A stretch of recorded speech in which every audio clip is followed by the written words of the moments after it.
With airfare soaring, this may become the summer of the road trip. But before you do hit the road, there's some things you should do to get ready. All week long, we have been celebrating the 100th anniversary of Route 66. On your side, Susan Campbell is joining in on the fun with a road trip checklist.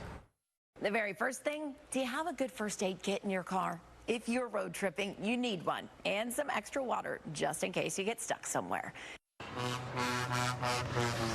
The open road is calling.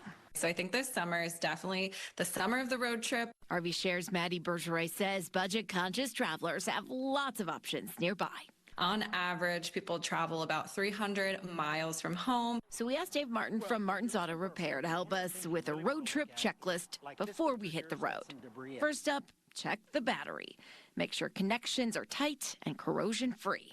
Check your lights to make sure they all work, from headlights to hazards, turn signals, and tail lights. And check the tires, including your spare. If you see any cracks in the tire, in the sidewall, or in the top part of the tread, you want to make sure you get it inspected by a professional. A shop can also help you check your brakes and your fluids. Fluids, really, they are the lifeblood of the engine, transmission, differential. They keep things cooler.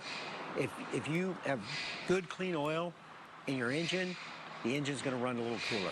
It might be time to replace air filters. This filter here has got some debris in it. And really what we're trying to do is make sure we have good air circulation through this filter. And when you get debris in it, it restricts the airflow. And finally, your windshield wipers. You just pull on this right here like this, just give it a little tug, and if it doesn't come off, it's still pliable, it's still good. While we're on our road trip, we want to save some money. To do that, pack snacks in a cooler instead of stocking up at pricier convenience stores along the way. Choose restaurants with meal deals or kids eat free options. And remember to use your memberships and rewards programs for hotel discounts. Most importantly, know your budget before you go. That's going to help you skip impulse purchases like pricey souvenirs. I'm on your side, Susan Campbell.